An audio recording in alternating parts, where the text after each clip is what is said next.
오늘 말씀의 제목은 그리스도인과 고난이라는 제목으로 말씀 나누기를 원합니다. 저 여러분들이 아는 것처럼 바울은 그 위대한 전도자입니다. 바울은 이제 복음을 위해서 고국 이스라엘을 떠나고 언어와 문화가 전혀 다른 그런 지방을 돌아다니면서 복음을 전한 자입니다. 그래서 선교와 관련해서 성경에서 대표적인 인물로 꼽으라면 바로 바울을 들 수가 있습니다. 그래서 우리는 이 바울이 복음을 증거함에 그 능했던 이유를 바울의 그 탁월함이나 바울의 그 학식의 뛰어남으로 이야기하곤 합니다. 그런데 오늘 본문에 등장하는 그 바울의 그 여정들, 바울의 그 행보는 그렇게 대단해 보이지 않습니다. 더군다나 그 바울의 열매로 보이는 것들이 별로 많지 않는 본문입니다. 그렇다면 누가가 이 본문에서 바울의 행보를 구구절절 이렇게 기록하면서 우리에게 말하고자 하는 바가 무엇인가, 이것이 우리가 봐야 될 점이라는 것입니다. 그러니까 위대한 전도자가 왜 이 본문에서는 그리 위대해 보이지 않고 그가 행하는 것들이 별로 열매가 없어 보이는 이유가 무엇일까라는 점을 우리가 살펴야 된다는 것이죠. 본문에 이제 그 바울이 복음을 전하는 방식은 보면 굉장히 과격한 것을 우리가 알 수 있는 것입니다. 20절에 보면 어떻게 되어 있습니까? 20절 말씀 우리 한번 읽겠습니다. 시작. 실제로 각 회당에서 예수가 하나님의 아들이심을 전파하니. 예. 분명하게 그 바울이 매우 급하고 뭔가 긴박하게 움직이고 있다는 것을 느낄 수가 있는 것이죠. 즉시로 회당에 들어가서 예수께서 하나님의 아들 되심을 전했다라고 기록되어 있습니다. 회당은 유대인들이 모이는 장소입니다. 그곳에서 예수께서 하나님의 아들 되심을 이야기한다. 이것은 뭐냐면 곧 신성모독에 해당하는 일이고 큰 죄에 속합니다. 그래서 유대인들이 22절을 보시면 사울은 힘을 더 얻어 예수를 그리스도라 증언하여 다메섹에 사는 유대인들을 당혹하게 하니라 라고 되어 있습니다. 분명히 21절에서 우리가 읽지 않은 21절에서 유대인들이 당혹한 이유는 며칠 전까지만 해도 이 사울이 분명하게 그리스도인들을 붙잡아서 죽이는 자로서 자기들과 동일한 입장에서 서 있었던 자였는데 갑자기 예수 그리스도를 하나님의 아들 되심으로 증거하고 있었기 때문에 이들이 첫 번째 당황했습니다. 이 당황한 것에 대해서 바울이 어떻습니까? 22절에 나온 것처럼 힘을 얻었다. 그들이 당황해하는 것을 보면서 도리어 힘을 얻고 그 힘을 얻은 것 가지고 예수 그리스도가 하나님의 아들 되심을 증거하였다는 것입니다. 조금 이상하지 않습니까? 성령 하나님께서 힘을 주신 것으로 힘을 얻는 게 아니라 그 유대인들의 당혹함에 근거하여서 그가 힘을 얻어서 그 그리스도됨을 증거하였어요. 그럴 때 그 반응이 무엇입니까? 다메섹에 사는 유대인들이 또 당혹하게 되었다라고 있는 것이죠.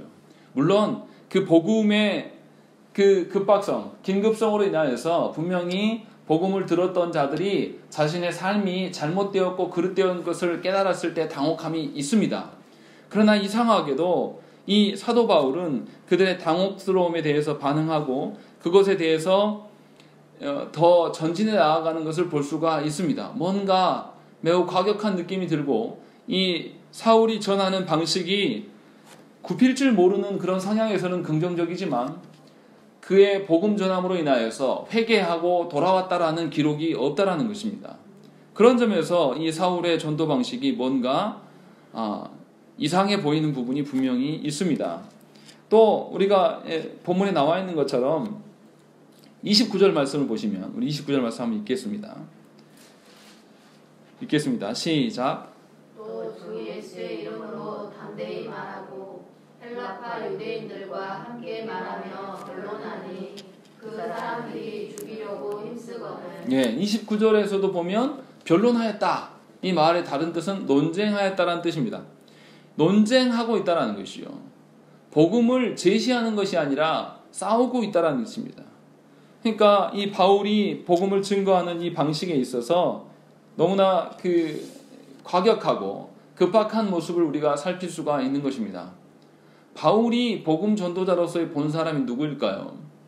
바울 앞에서 죽어간 아마 스데반의 모습이었을 것입니다. 스데반이 굽힐 줄 모르고 복음을 끝까지 제시하고 있었습니다. 또 죽어가면서까지 예수 그리스도를 보면서 죽어가는 것을 아마 사울은 분명히 보았을 것입니다. 아마 사울이 생각하는 스데반의 죽어가는 모습을 보면서 복음은 이런 것이구나 라고 생각하면서 복음 제시는 이런 것이구나 라고 생각했을지 모르겠습니다. 그리고 그 방식대로 그가 증거하고 있습니다. 그런데 놀라운 것은 무엇입니까? 그가 그렇게 복음을 증거하자 23절 말씀 보시면 여러 날이 지남에 유대인들이 사울 죽이기를 공모하였다라고 되어 있는 것이죠. 결과는 회개하는 이가 그리 많아 보이지 않다라는 것이죠. 아예 없다고 말하기는 어렵습니다. 그러나 분명하게 회개했다라는 기록들은 많이 보이지 않고 도리어 사울의 목숨이 위태로운 지경에 내몰리고 있는 것을 우리가 볼 수 있다는 것이죠. 우리가 지금 한 가지 이 성경에서 드러나지 않는 부분은 무엇이냐면 25절과 26절 사이에 시간적인 간격이 매우 크다라는 것입니다. 갈라디아서 1장 17절에 보면 또 나보다 먼저 사도된 자들을 만나려고 에루살렘으로 가지 아니하고 아라비아로 갔다가 다시 다메섹으로 돌아갔노라 라고 되어 있습니다. 그러니까 무슨 말씀이냐면 25절에 그의 제자들이 밤에 사울을 광주리에 담아 성벽에서 달아내리니라 라고 되어 있습니다. 그가 유대인들의 그 손을 도망하여서 이제 그가 죽을 지경에 놓여 있으니까 도망쳐서 바로 예루살렘으로 간 것이 아니에요. 분명히 갈라디아에서 언급한 것처럼 여러 해 동안 아라비아에서 지내고 있었다는 것이죠. 그러니까 25절과 26절의 간극은 대략 3년 정도를 보고 있습니다.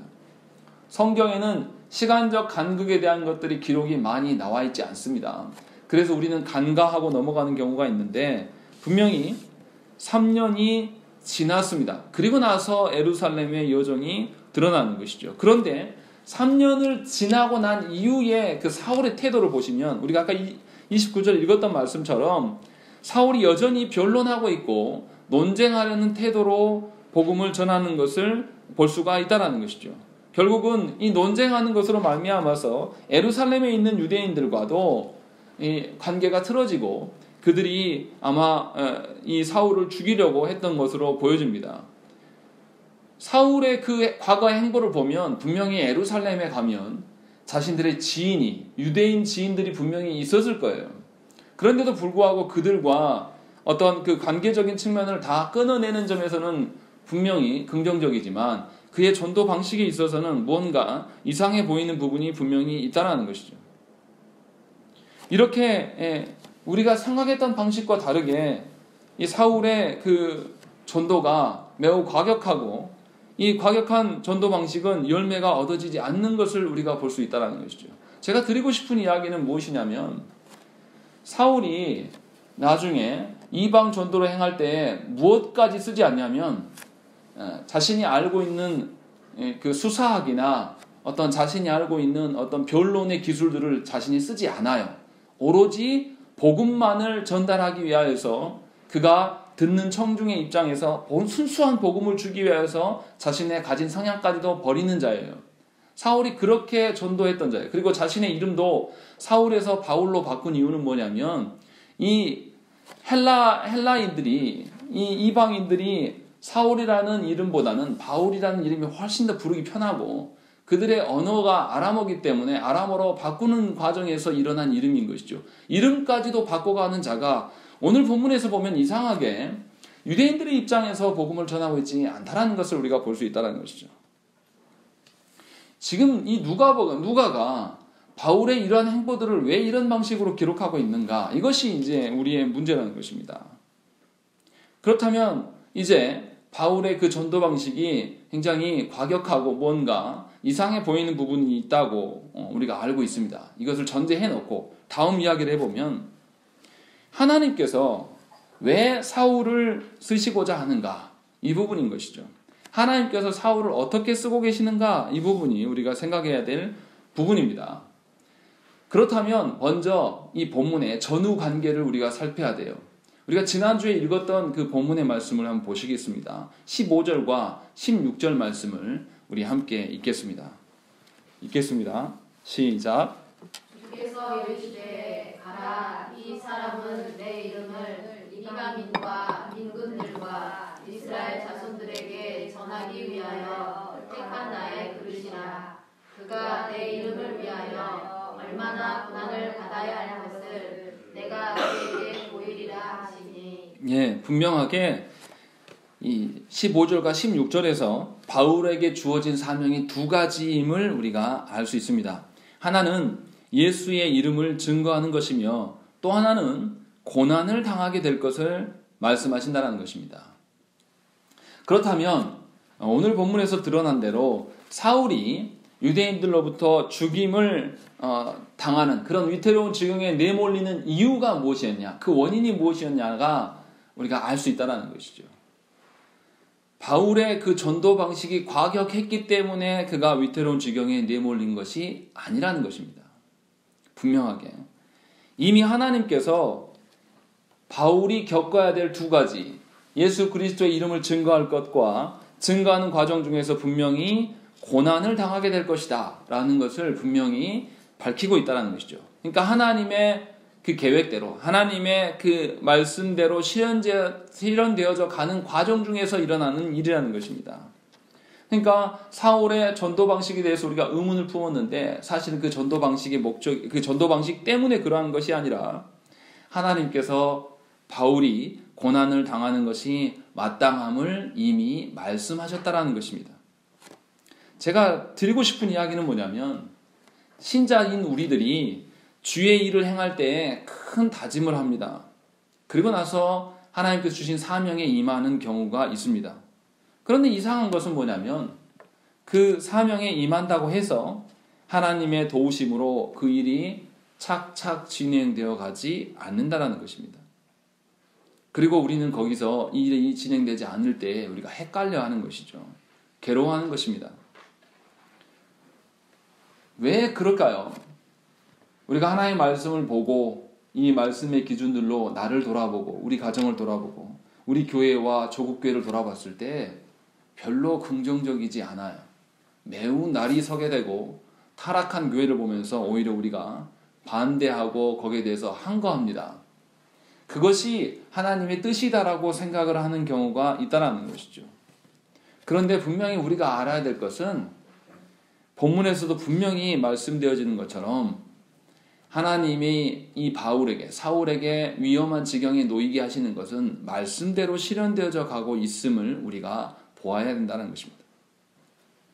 우리 생각에 바울의 이 거친 전도 방식이 문제가 있어 보일 수도 있습니다. 그러나 하나님께서는 이미 그 앞선에 바울이 고난받아야 할 것을 미리 말씀하셨고 그래서 그가 고난을 받고 있는 것이라는 것이죠. 다시 말하면 모든 신자가 사명 앞에 그 복음을 제시함에 있어서 고난은 반드시 동반되어야 됨을 우리가 믿어야 된다는 것입니다.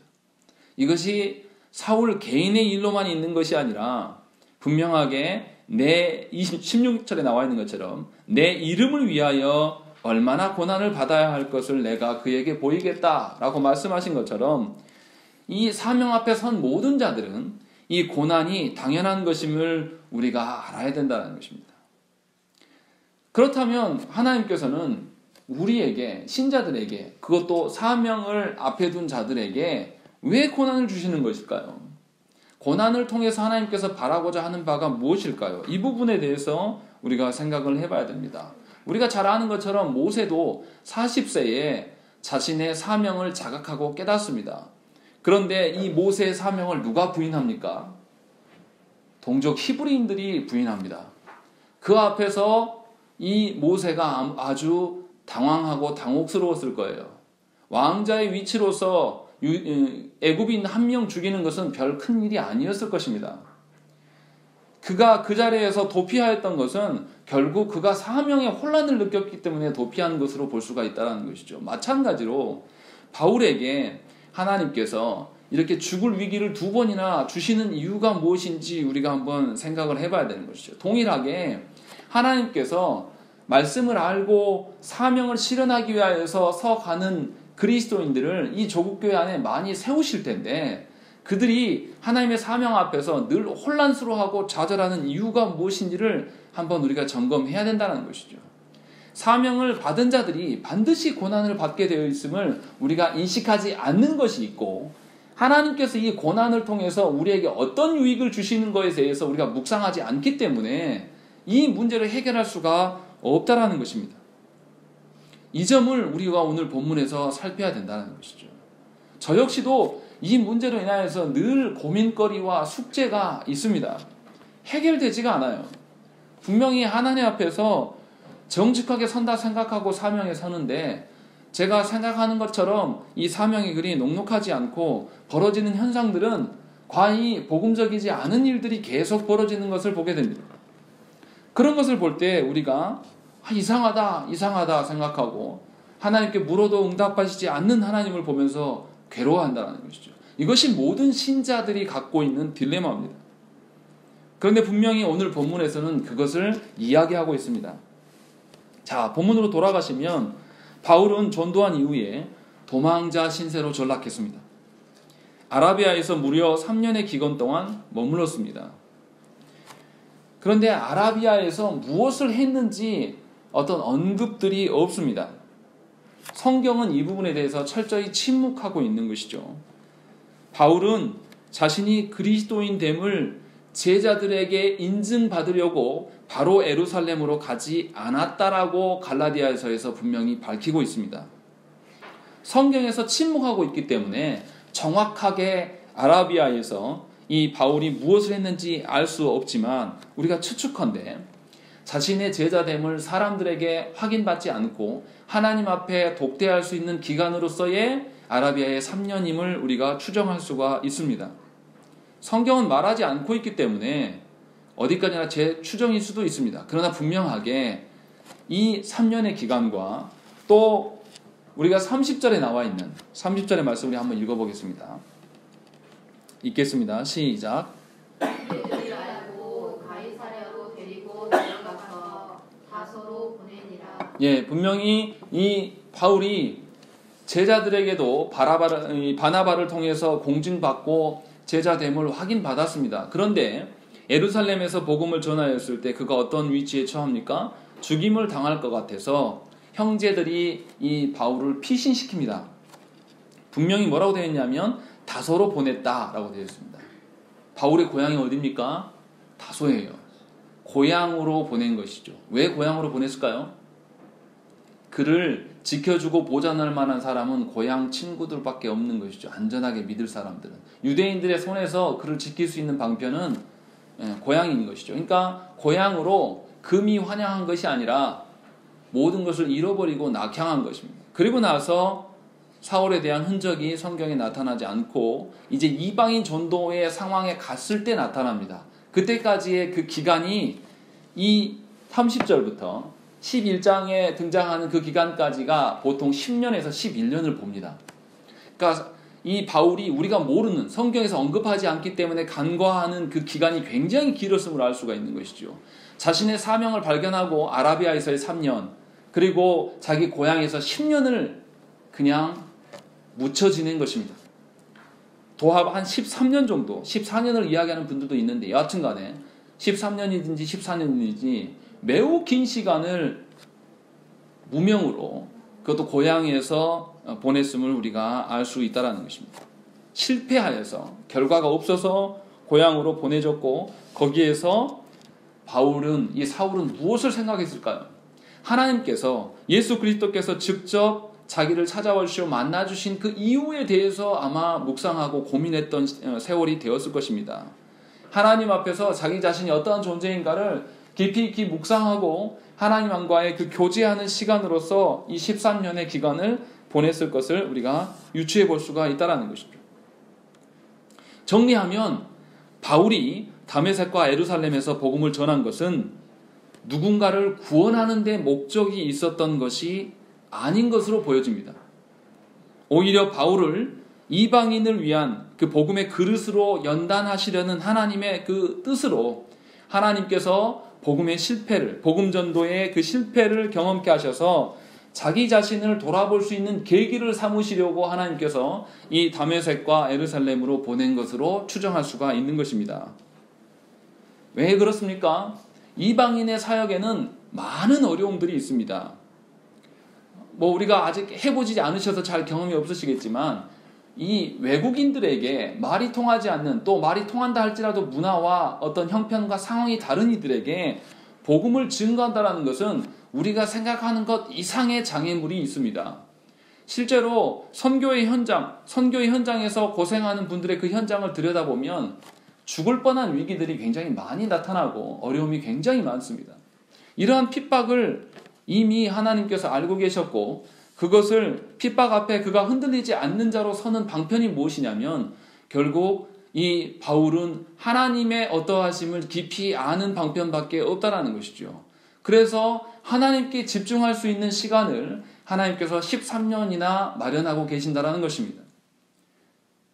그런데 우리는 이것을 간과하는 것이죠. 하나님께서 우리를 쓸만한 당신의 그릇과 도구로 쓰시기를 원하시면 우리는 마땅히 그 방편으로 서야 합니다.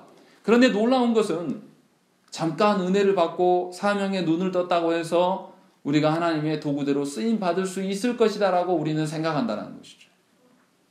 그래서 하나님 앞에서 서는 문제에 대해서 너무나 쉽고 간단하게 생각을 합니다. 제가 신대원에서 제 만난 그 동기, 지금 목사님 되셨지만 그분이 계속 선교를 나간다고 이야기를 하는데 나라를 정한 것도 없고 언어 공부도 하지 않습니다. 그러면서 선교 타령만 하고 있는 것을 보았습니다. 그런데 그때만 본 게 아니라 최근에도 어떤 연세 드신 전사님이 신학교를 졸업하고 이제 강도사님이 되셨는데 맨날 선교 타령에 사역을 지금 하지도 않습니다. 직장 생활만 열심히 하세요. 그러면서 계속 자기는 선교를 바라보고 있다고 이야기를 합니다. 뭘 하겠다는 건지 잘 모르겠어요.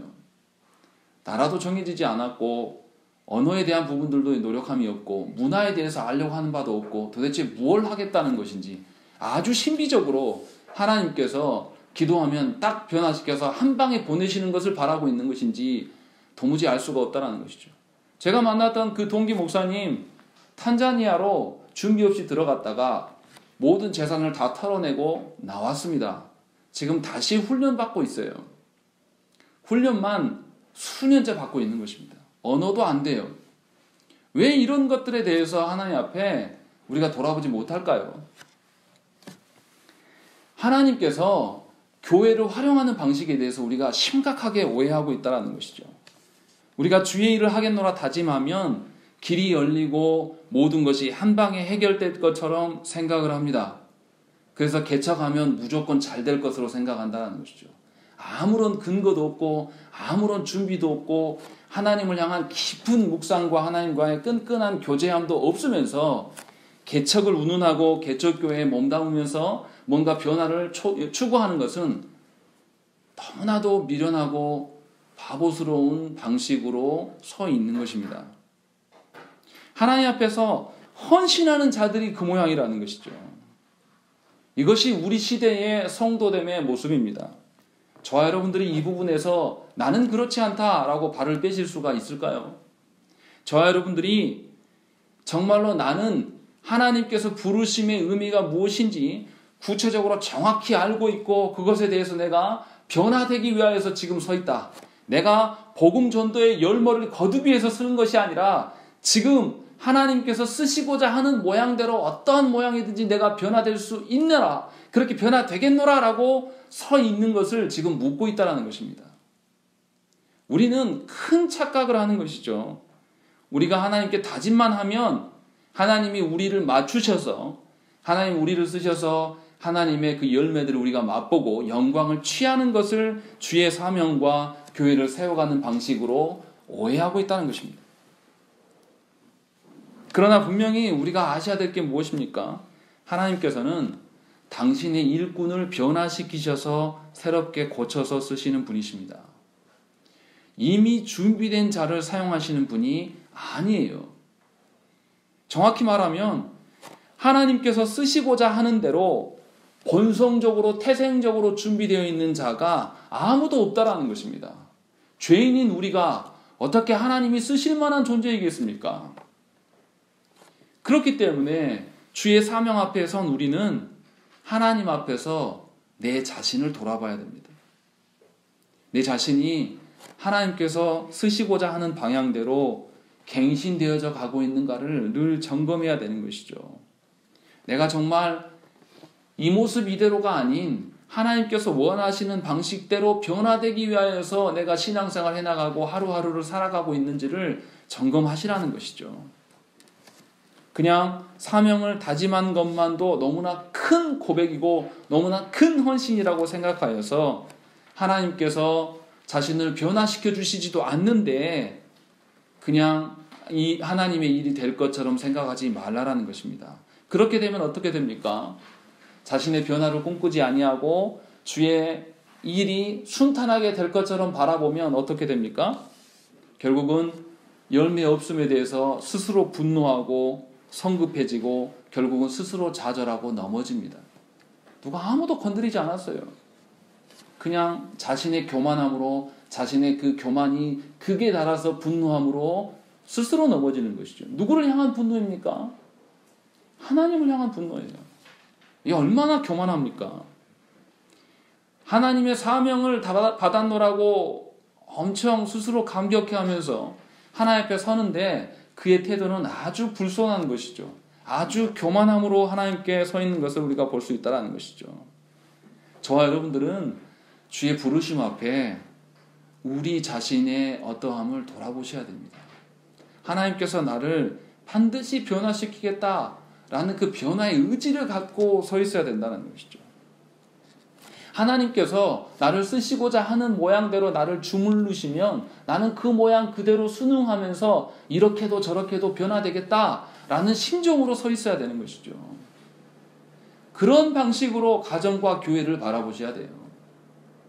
그렇지 않기 때문에 분명히 내가 하나님께 은혜를 받고 내가 이제 주의 뜻대로 살겠노라 다짐했는데 우리 가정이 형편없이 돌아가고 우리 교회가 주저앉는 것을 보면서 너무도 이상하다. 너무도 좌절스럽고 하나님은 어디 계시는가 자꾸 묻게 된다는 것이죠. 왜 그렇습니까? 결국은 내 자신이 하나님께 매우 교만한 태도로 서 있기 때문이라는 것입니다. 그 교만함의 근거가 무엇입니까? 나는 사명을 받았고 나는 결단했다. 이 교만함이라는 것이죠. 분명히 우리가 아셔야 돼요. 하나님께서 우리를 부르셨으면 우리는 내 자신 변화를 위하여서 하나님께 서야 되는 것이죠. 누구를 변화시킬 만한 그릇이 못 됩니다. 제가 하나님께서 대학 4학년 때 신학교로 부르셨어요. 근데 제가 봐도 너무 이상해요. 저는 할 마음도 없고 할 만한 사람도 아니고 인격도 안 돼요. 제가 뭐 누구를 변화시킬 만한 제가 대학 4학년 때 선교단체를 했는데 선교단체 우리 학교 캠퍼스에서 인원을 받았는데 너무나 과격하고 너무나 제 스타일대로 해서 우리의 그 모임에서 숫자를 반으로 줄여먹은 사람입니다. 저 때문에 떠났어요. 다시는 돌아오지 않았습니다. 그분들. 그랬던 사람이 하나님께서 부르시니 이게 수능이 되겠냐고요. 그래서 거부했습니다. 그리고 또 30대 중반에 하나님께서 부르셨어요. 신학교 다시 가라고. 그때 너무도 이상했습니다. 왜 접니까? 하나님 봐도 아니지 않습니까? 제가 저 봐도 이러는데 왜 부르십니까? 그때는 몰랐어요. 그래서 굉장히 망설였습니다. 그렇게 시일을 보내다가 깨달은 바가 무엇이냐면 하나님께서는 사명이 문제가 아니라 저를 변화시키고자 원하셨음을 깨달았다는 것이죠. 저와 여러분들이 하나님의 그 사명을 우리가 이룰 것처럼 생각하지 말라라는 것입니다. 하나님의 사명은 우리 없어도 하나님 나라는 다 이루어져 갑니다. 하나님께서 이루시는 거예요. 우리가 너무나 교만하여서 내가 이룰 것처럼 우리 교회가 이룰 것처럼 내가 없으면 안 될 것처럼 우리 교회가 없으면 안 될 것처럼 또는 제가 신대원 3학년을 졸업하면서 내가 조국교회의 빛이 되리라 라고 생각했던 이 교만함을 갖고 하나님 앞에 선다는 것입니다. 분명히 오늘 말씀에는 등장하지 않지만 분명히 드러나는 것은 바울에게 하나님께서는 아라비아와의 3년과 다소에서의 10년의 기간을 주시면서 바울의 영적 변화를 추구하셨다는 것입니다.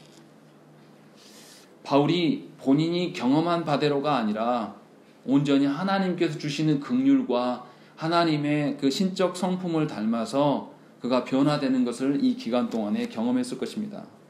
그리고 나서 그가 하나님의 부르심 앞에 나아갔다는 것이죠. 2번에 걸친 이 기간 동안에 예수 그리스도를 충분히 경험하고 말씀 속에 역사하시는 그 예수 그리스도의 어떠하심을 분명히 알게 되었다는 것이죠. 이 기간이 있었기 때문에 아마도 바울이 로마서를 쓰고 수많은 서신서를 쓰면서 복음이 무엇이고 믿음이 무엇인가를 우리에게 분명히 전달하는 그런 능력자로 서게 됐음을 우리가 볼 수 있다는 것입니다. 여러분은 하나님께 무엇을 구하고 있습니까? 예수 그리스도 그 한 분하고만 독대하기 위해서 여러분은 무엇을 희생하고 손해봅니까? 진정으로 예수 그리스도만이 여러분이 말하고자 하는 그런 내용입니까?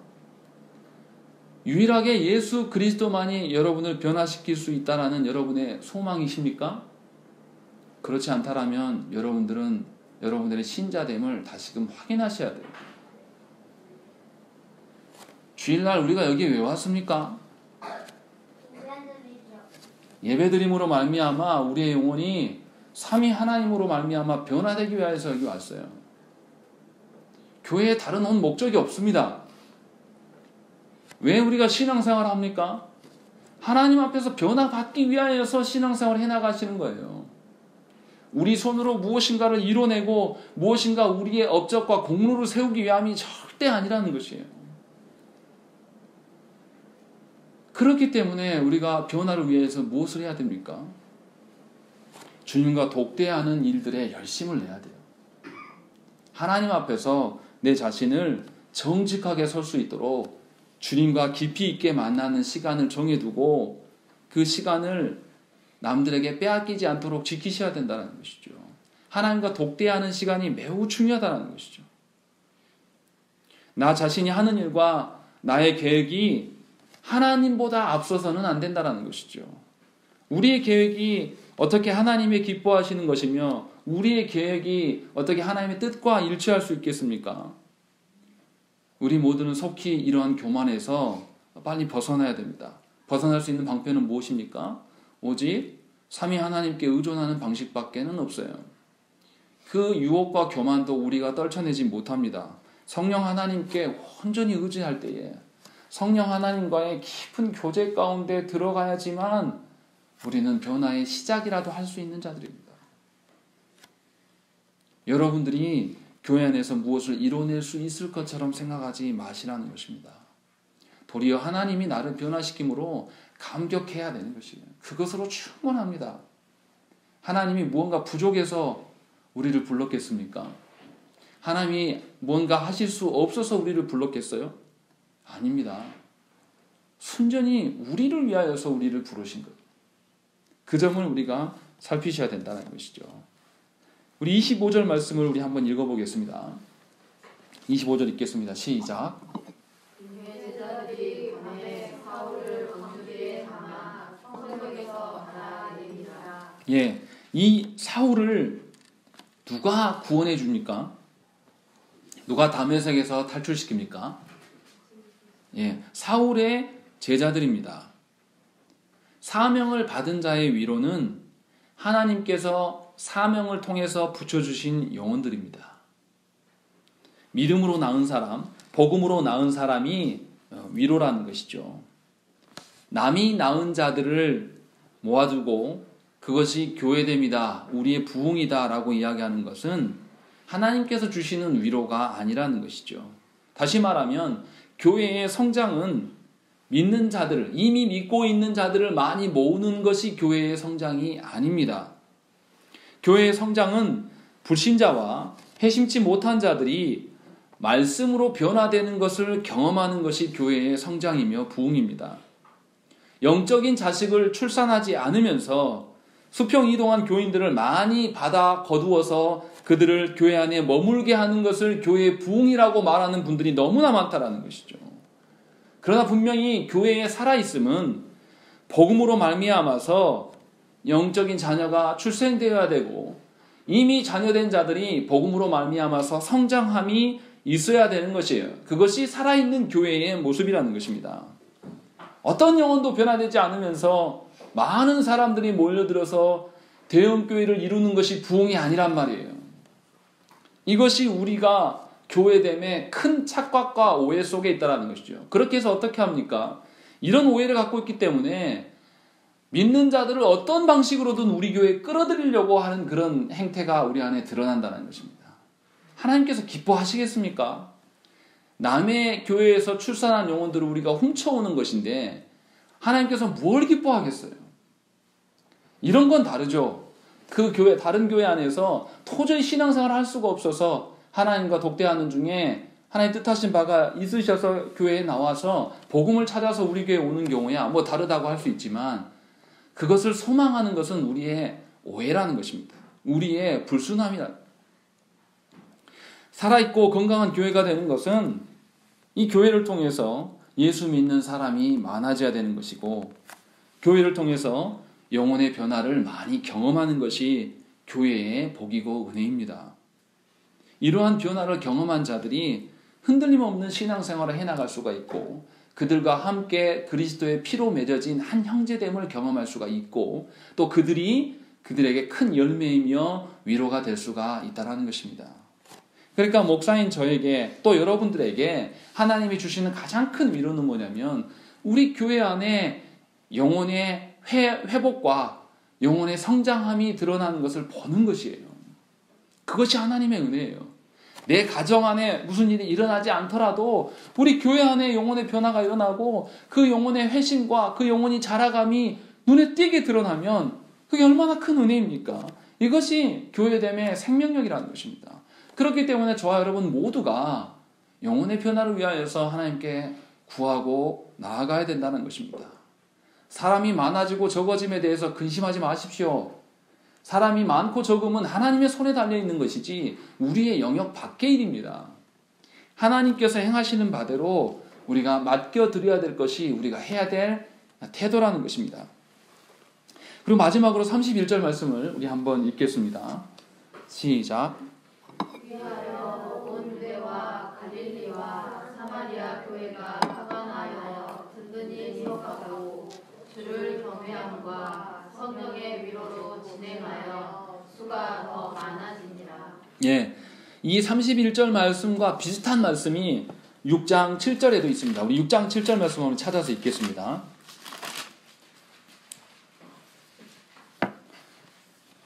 6장 7절 말씀 우리 찾으셨으면 한 목소리로 읽겠습니다. 시작. 하나님의 말씀이 점점 왕성하여 예루살렘에 있는 제자의 수가 더 심히 많아지고 허다한 제사장의 무리도 이 도에 복종하니라. 아멘. 분명히 6장 7절 말씀은 무엇이냐면 6장까지 예루살렘 교회는 사도들이 2번이나 감옥에 간 사건이 있었고 아나니아와 삽비라가 거짓된 일로 인하여서 죽게 된 그 사건도 있었습니다. 그런데 놀랍게도 교회 안에 이렇게 혼란스러운 그 상황 중에서도 7절에 고백하는 것처럼 허다한 제사장의 무리가 이 도에 복종했다는 것이죠. 분명히 교회 안에 영혼의 변화가 일어났고 회심하는 자들이 드러났다는 것입니다. 7장 이후로 이 6장 7절 이후의 사건들을 종합하는 말씀이 어디 말씀이냐면 9장 31절 우리가 아까 읽었던 그 말씀인 것이죠. 그런데 7장부터의 상황을 한번 보십시다. 7장 이후에 교회 안에 무슨 일이 있었습니까? 스데반이 순교했습니다. 또 예루살렘 교회는 어떻게 됐어요? 핍박자들의 손에 의해서 다 초토화되고 다 흩어져 버렸습니다. 교회가 비극을 경험한 것이죠. 그런데도 불구하고 누가는 31절을 고백하고 있는 것입니다. 31절에 놀라운 것은 무엇입니까? 교회가 평안하여 든든히 서가고 주를 경외함과 성령의 위로로 진행하여지고 있다라고 있는 것이죠. 하나님께서 주시는 평안함이 무엇인가를 우리가 확실히 볼 수가 있다는 것입니다. 누가가 지금 전달하고 싶은 것은 우리가 눈에 보여지는 대로 사람이 많아지고 힘이 강력해지고 건축물이 커가는 것이 교회의 부흥이 아니라 교회의 부흥은 영혼의 변화이면서 핍박받는 속에서도 하나님이 주시는 평안으로 말미암아 교회의 부흥과 교회의 안정이 있음을 우리에게 시사하고 있는 것을 볼 수가 있다는 것입니다. 그리고 이 교회의 부흥은 어떤 방식으로 이루어질 수가 있는 것이냐? 여기서 반복하는 게 뭐냐면 31절에 온 유대와 갈릴리아와 사마리아의 교회가 라고 이야기하고 있는 것이죠. 이러한 지명의 방식이 어디에도 나타납니까? 사도행전 1장 8절 말씀에도 동일한 이야기가 나옵니다. 오직 성령이 너희에게 임하시면 너희가 권능을 받고 에루살렘과 온 유대와 사마리아와 땅끝까지 이르러 내 증인이 되리라 하시니라 라고 이야기를 말씀하셨어요. 예수 그리스도께서 마지막 말씀으로 주셨던 이 말씀대로 지금 복음이 확장되어져 가고 있고 말씀이 실현되는 그곳 안에서 영혼의 변화가 일어나는 것이며 결국은 말씀이 실현되는 그 현장이 하나님께서 주시는 평안함과 기쁨의 원천됨임을 누가는 종합해서 우리에게 이야기를 하고 있다는 것이죠. 사람의 보기에 사람이 많아지고 강성해지는 것이 교회의 평안함의 근거가 아니라는 것입니다.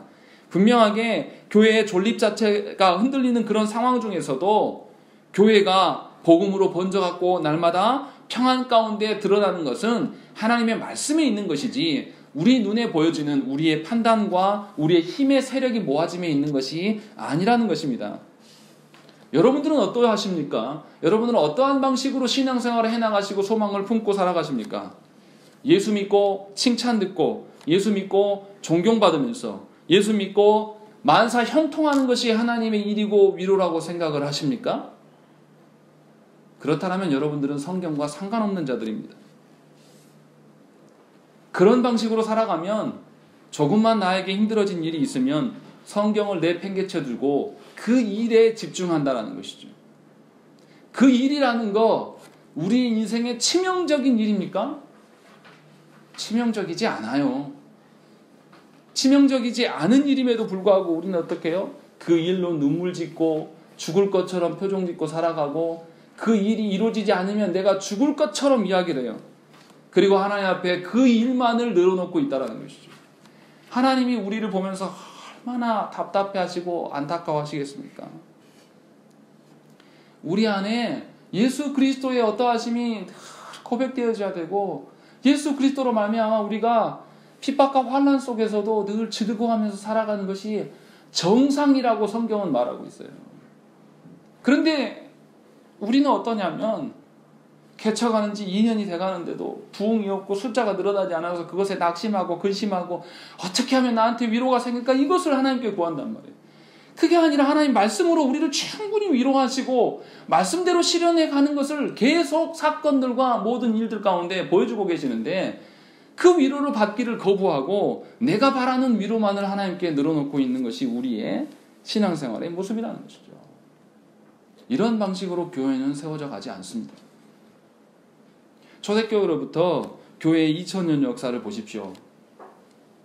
2000년 역사 가운데 교회가 끈질기게 복음이 세워져 가고 하나님 나라가 더 확실히 세워져 가는 기간은 교회가 핍박과 혼란 중에 있었을 때였습니다. 교회가 국가의 종교가 되고 교회가 기득권과 결탁하여서 힘이 있고 세력이 있을 때는 타락하게 되었고 그 타락한 정도가 입에 담기 힘들 정도의 타락을 경험했다는 것이죠.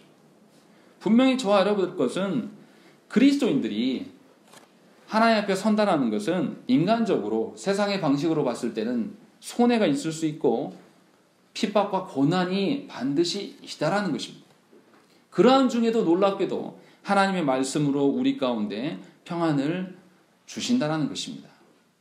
이 지점에서 오늘 본문에 나와 있던 하나님께서 바울에게 주신 두 가지 사명을 다시 생각을 해봐야 돼요. 왜 하나님은 바울에게 또 신자들에게 사명을 감당한 자들에게 복음 증거와 동시에 고난을 부여하셨는가? 예수 그리스도의 이름과 고난은 늘 함께 존재한다는 것입니다. 고난은 받아도 되고 받지 않아도 되는 그러한 것이 아닙니다. 그리스도인이라면 신자라면 하나님의 자녀라면 고난은 필수적입니다. 교회의 외형을 세워가는 것보다 더 어려운 점은 내적인 성장입니다. 한국교회가 무엇 때문에 붕괴되어 가고 있습니까? 외형적으로 봤을 때는 얼마나 숫자가 많고 얼마나 크고 웅장합니까? 그런데 한국 교회는 내실이 참으로 부실하고 그 부실함으로 말미암아 지금 무너져 내리고 있는 것을 우리가 보고 있습니다. 왜 그럴까요? 한국 교회 안에 고난이 없기 때문에 그렇습니다. 살만하고 평안해지니까 사람들이 어떻게 됩니까? 이상하게 살만하면 하나님을 의존하지 않아요. 살만하면 하나님을 떠나갑니다.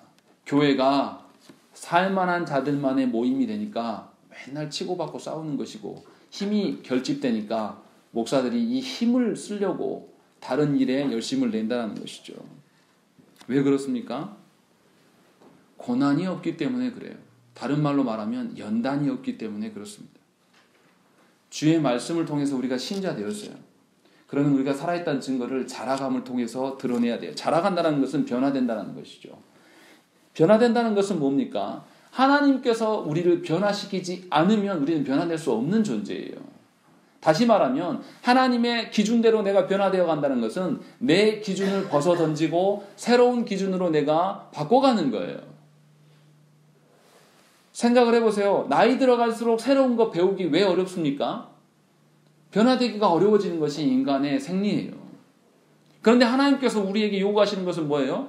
죽는 순간까지, 죽는 날까지 하나님 어떻게 하기를 원하시는 것이죠? 주의 말씀으로 변화되기를 소망하신다는 것이죠. 그러면 우리가 어떻게 했습니까? 나이가 들어가면 들어갈수록 우리가 변화를 위해서 더 부단히 일쓰고 노력을 해야지 부패하지 않는 거죠. 그래서 하나님께서 사랑하는 자에게 연단의 시련의 과정을 반드시 주신다는 것이죠. 그렇지 않으면 그가 부패하여서 하나님의 그 생명력을 품을 수 없는 존재가 되기 때문에 분명히 하나님께서는 신자들에게 반드시 고난과 연단의 기간을 두신다는 것이죠. 그러니까 신자들, 모든 신자들에게는 그리스도께서 걸어가신 그 고난의 길과 연단의 길이 반드시 있다는 것입니다. 말씀을 통해서 인생의 방향이 정해지고 그 정해진 대로 걸어가야 돼요. 걸어가는 과정 중에서 반드시 핍박이 있고 그 핍박과 고난이 있어야지만 우리는 하나님을 찾고 하나님을 의존할 수 있는 것이 우리 존재라는 것입니다. 그것을 너무나 잘 아시는 하나님께서는 우리의 삶에 지속적으로 고난을 주심으로 말미암아 우리가 배움의 자리에 서게 하시고 우리가 순종의 자리에 서게 하셔서 우리를 성숙해 하시고 자라게 하고 계심을 잊지 마시기 바랍니다. 그러니까 모든 신자는 그리스도인 된 모든 신자들에게 고난은 필수적인 것이고 이 고난을 통해서 우리의 변화를 경험할 수 있기 때문에 고난은 도리어 감사가 될 수가 있다는 것입니다. 오늘 본문에 드러나지 않았던 이 바울의 13년을 우리가 항상 기억하시기 바랍니다. 하나님의 사명을 붙잡고 사명을 받았는데도 그 사명대로 안 돼서 우리가 넘어져서 13년 이상을 준비한 분들이 혹시 여기에 있습니까? 우리는 그 정도 되는 사람들이 아니에요. 하나님께서 우리에게 13년을 요구하시지도 않아요. 우리는 그 정도의 고난 가운데 있는 것이죠. 그렇기 때문에 우리가 도리어 하나님께 욕심을 내야 됩니다. 하나님 나를 철저하게 바꾸십시오. 하나님 철저하게 내가 변화되기를 원합니다. 하나님 내 인생에서 14년이 아니고 26년, 39년도 내가 그렇게 할 수 있겠노라 라고 하나님께 고백해야 되는 것이죠. 그것이 신자의 소망함이 되어야 된다는 것입니다.